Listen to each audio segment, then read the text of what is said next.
اور تھوڑا سا اپنے پیٹ میں ڈالنے کے لیے اگر میرے پاس آ جاتا میں اس کو کما لیتا، اتنے کو کافی سمجھتا اور میں نبی کریم علیہ السلام کا ساتھ نہ چھوڑتا، آپ کے ساتھ ہمیشہ چمٹا رہتا تاکہ کوئی بات ایسی نہ رہ جائے جو نبی کریم صلی اللہ علیہ وسلم فرمائیں اور میں اس کو سن نہ سکوں، آپ کا کوئی عمل میں دیکھ نہ سکوں۔ اور ان کے اس شوق کی گواہی نبی کریم صلی اللہ علیہ وسلم نے بھی دی ہے۔ انہوں نے جب سوال کیا یا رسول اللہ من اسعد الناس بشفاعتک یوم القیامہ، قیامت کے دن آپ کی شفاعت کا سب سے بڑھ کر حقدار کون ہوگا؟ تو سیدنا ابو ہریرہ رضی اللہ تعالیٰ عنہ نے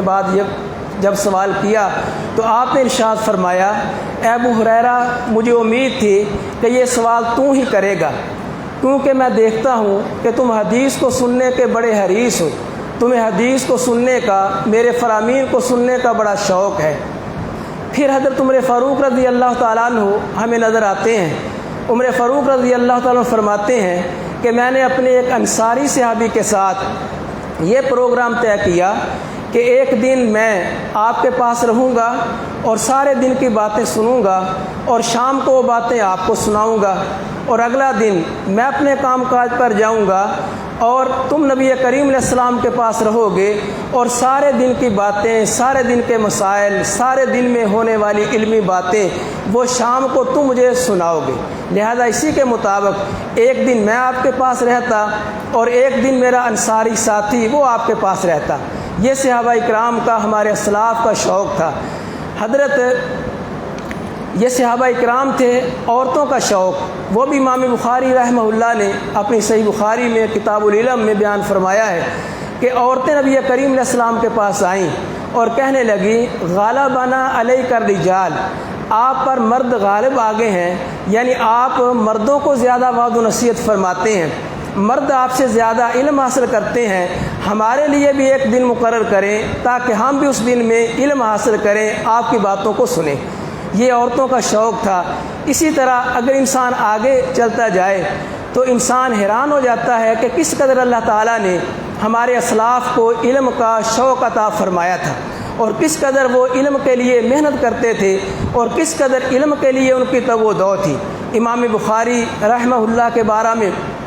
آتا ہے کہ سیدنا امام بخاری سید الفقہاء والمحدثین، ان کے ایک ساتھی کہتے ہیں کہ ایک رات میں ان کے ساتھ رہا، محمد بن یوسف ان کے ساتھی ہیں، ایک رات میں امام بخاری کے ساتھ گزارتا ہوں تو میں نے دیکھا کہ امام بخاری رحمہ اللہ رات کو 18 بار اٹھتے ہیں اور 18 بار اٹھ کر ان کو کوئی علمی بات یاد آتی ہے وہ اسے نوٹ کرتے ہیں، چراغ کو جلاتے ہیں اور نوٹ کرنے کے بعد پھر چراغ کو بجھاتے ہیں اور پھر وہ سو جاتے ہیں۔ بخاری رحمہ اللہ نے اپنی کتاب العلم میں ایک باب میں اس واقعہ کی طرف اشارہ کیا ہے،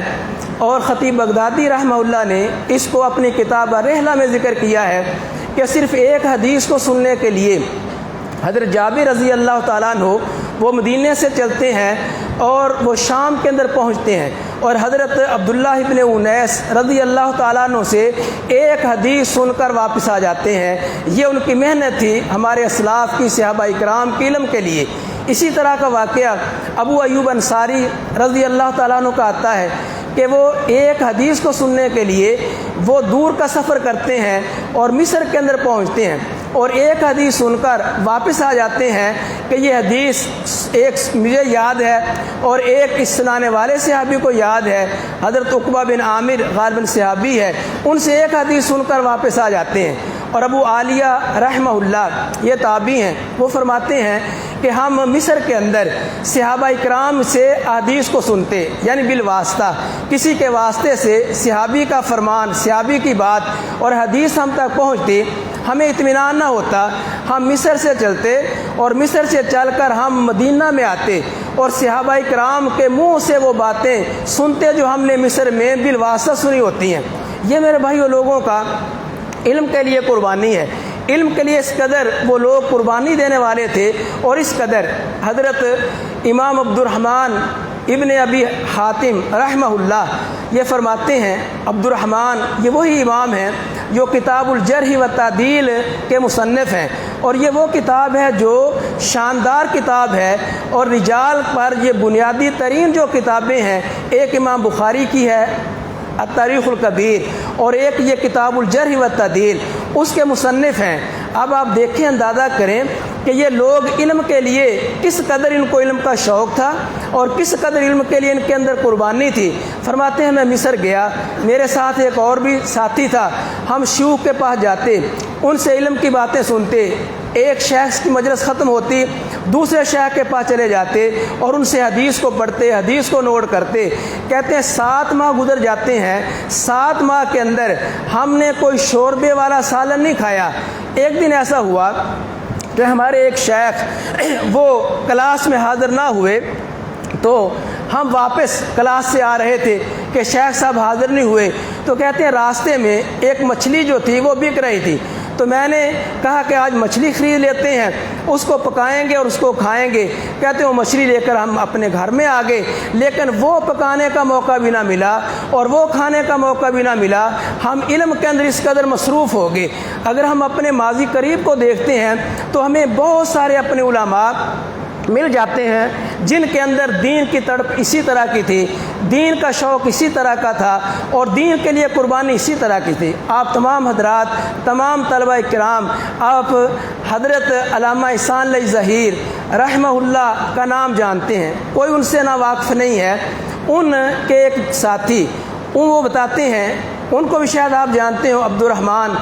مولانا عبد الخالق صاحب کویت والے، وہ بتاتے ہیں کہ علامہ صاحب کے ایک سیکٹری تھے عبد الستار صاحب، انہوں نے یہ واقعہ ہمیں بیان کیا کہ علامہ صاحب باہر سے آتے ہیں اور ان کی طبیعت بھی خراب ہے، نزلہ بہت زیادہ ہے، زکام ان کو بہت زیادہ ہے، باہر کے سفر سے آئے ہیں، کسی ملک کے شہر سے نہیں، باہر کے شہر سے نہیں، باہر کے ملک سے سفر کے لیے آئے ہیں۔ ہم نے کہا کہ آج علامہ صاحب آرام کریں گے، آج تو ہمیں نہیں لکھوائیں گے۔ علامہ صاحب لکھواتے تھے اپنی کتابوں کو، یہ بھی کہتے ہیں کہ 2-2 3-3 بندوں کو بٹھا کر وہ لکھواتے تھے، یہ لکھو، املا کرواتے تھے۔ کہتے علامہ صاحب آئے، ہم نے کہا طبیعت بھی ٹھیک نہیں ہے اور ابھی باہر سے آئے ہیں، آج تو آرام ہوگا، ہمیں بھی چھٹی ملے گی۔ لیکن کچھ دیر کے بعد علامہ صاحب گھر گئے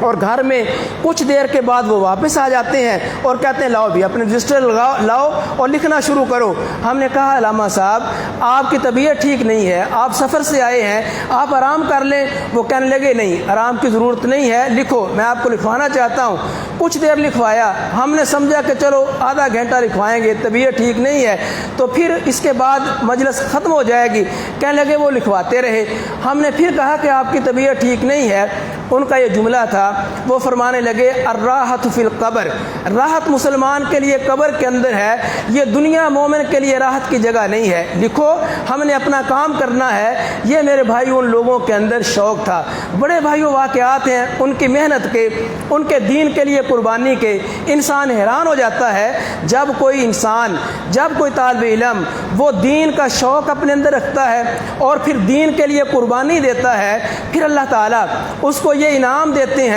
کہ اس کو دین کے اندر پختگی عطا ہوتی ہے، اللہ اس کو دین کے اندر پختہ کر دیتے ہیں۔ اگر ہم اپنے اسلاف کی پختگی کو دیکھتے ہیں تو انسان حیران رہ جاتا ہے کہ کہاں ہم اور کہاں ہمارے اسلاف، ان کا علم کس قدر مضبوط تھا، کس قدر ان کا علم مضبوط اور پختہ تھا۔ امام بخاری کے واقعات تو آپ سنتے رہتے ہیں، حضرت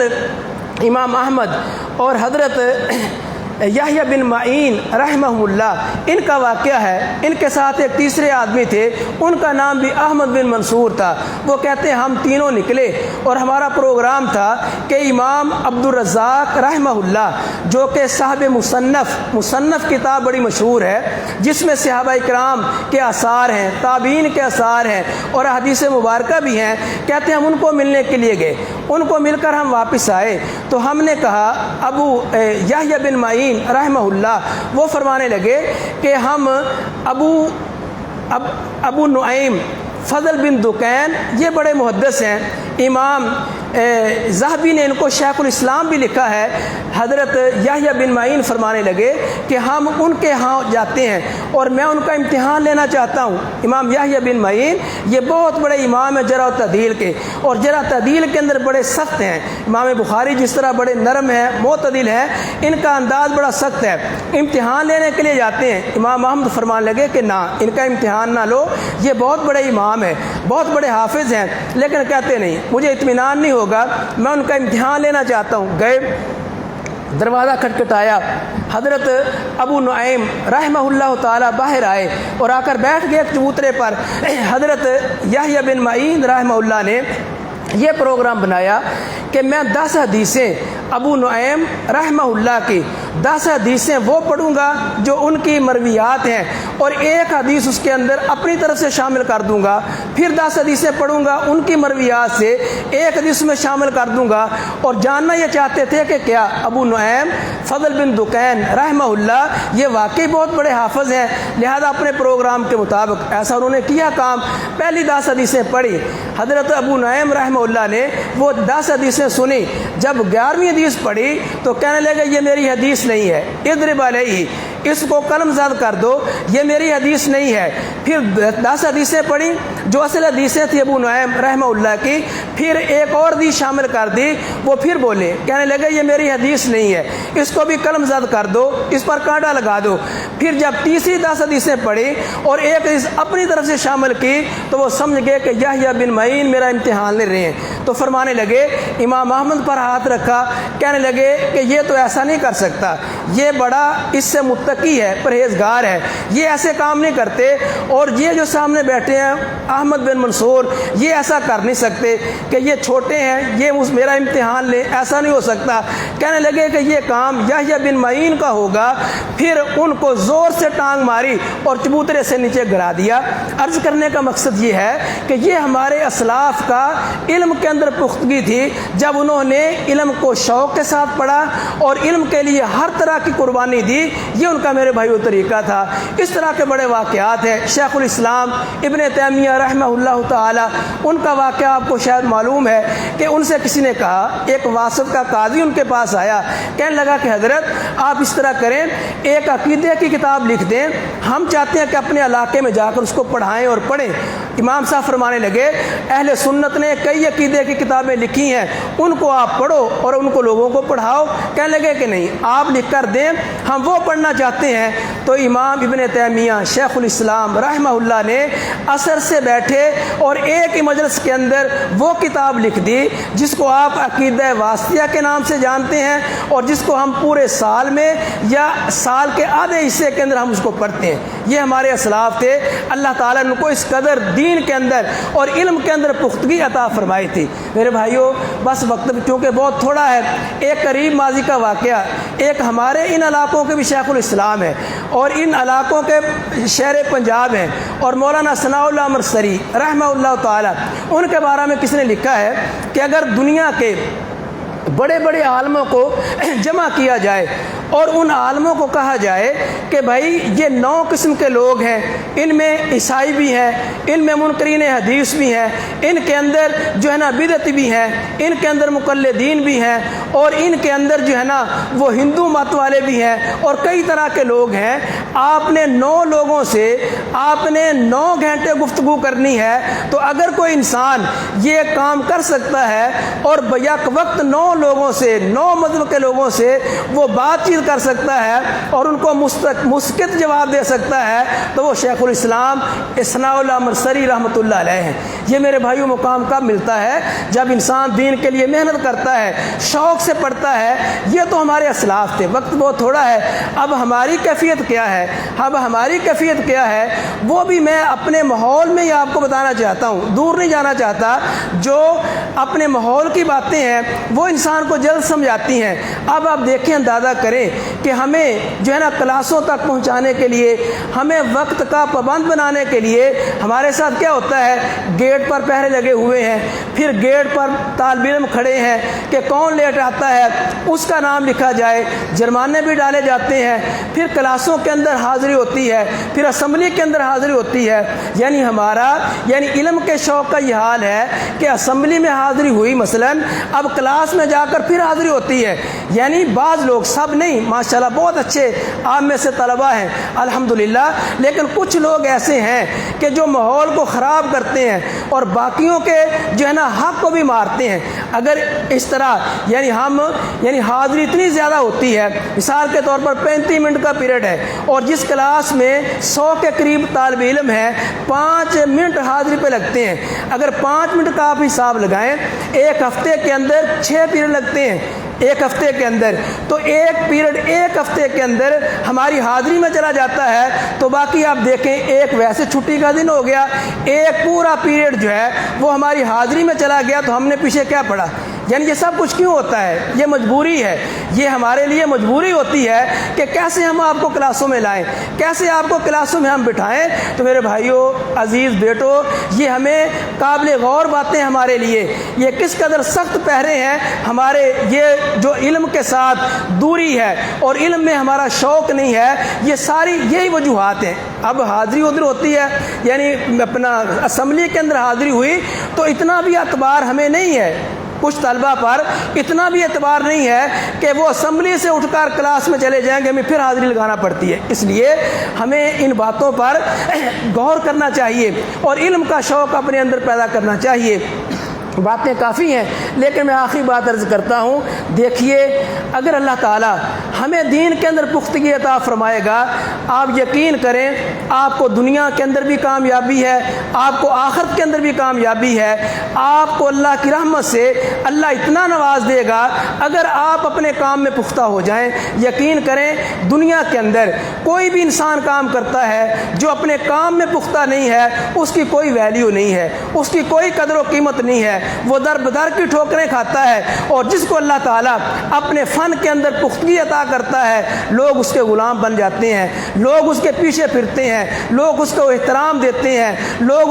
اس کے لیے اپنی پلکوں کو بچھاتے ہیں۔ اس لیے یہ آپ کو اللہ تعالیٰ نے چنا ہے اس دین کے لیے، دین کے علم کے لیے۔ آپ کو اللہ تعالیٰ نے عظیم اساتذہ کرام دیے ہیں، عظیم آپ کو اللہ نے ادارہ دیا ہے۔ اپنے اسلاف کے نقش قدم پر آئیں، اپنے اسلاف کی طرح دین کا شوق، علم کا شوق پیدا کریں اپنے اندر، اس کے لیے محنت کریں، اس کے لیے قربانیاں دیں، اس پر آپ صبر کریں، انشاءاللہ آپ کامیاب ہونے والے ہیں۔ آپ سے نا امیدی نہیں ہے، یہی وہ ہمارا جامعہ ہے جس سے اللہ تعالیٰ نے دنیا کے اماموں کو نکالا ہے۔ بڑے بڑے اساتذہ یہاں پڑھاتے اور بڑے بڑے لوگ یہاں سے نکلے ہیں۔ آپ سے بھی نا امیدی نہیں ہے، ہمیں آپ سے نا امیدی نہیں ہے۔ اگر ہم اپنے طریق کو درست کر لیں اور اپنی صحیح ڈگر پر آ جائیں، محنت کرنے والے بن جائیں، تو انشاءاللہ العزیز آپ سے بڑے بڑے علماء نکلیں گے، آپ سے بڑے بڑے محدث نکلیں گے، بڑے بڑے آپ سے خطیب نکلیں گے، قوم کے رہنما نکلیں گے۔ لیکن بھائیو یہ کچھ کرنے سے ملتا ہے، جیسے ایک شاعر کہتا ہے، ان الفتى من یقول ہا انا ذا ولیس الفتى من یقول کان ابی کذا۔ ایسے نہیں ہوتا کہ انسان اپنے بڑوں کے واقعات وہ بیان کرتا رہے اور انسان خود کچھ بھی نہ کرے۔ یہ میرے بھائیو سہارا، بڑوں کے واقعات تو ہمارے لیے اسوہ ہے، نمونہ ہے، ان سے ہم نے ان کو سن کر اپنی لائن کو سیدھا کرنا ہے، نہ کہ ان کو سنتے رہیں، آپ کا سے مس نہ ہو اور ہمارے اندر کوئی تبدیلی نہ آئے۔ میرے بھائیو سارا ہفتہ ہمارے اندر تبدیلی لانے کے لیے یہ انتظام کیا گیا تھا۔ اللہ تعالیٰ سے دعا ہے کہ اللہ تعالیٰ واقعتاً ہمارے اندر علم کا شوق پیدا فرما دے، اللہ تعالیٰ ہمیں علم کے لیے قربانی دینے والا بنا دے اور علم میں اللہ تعالیٰ ہمیں پختگی عطا فرمائے۔ آمین ثم آمین۔ السلام علیکم ورحمۃ اللہ۔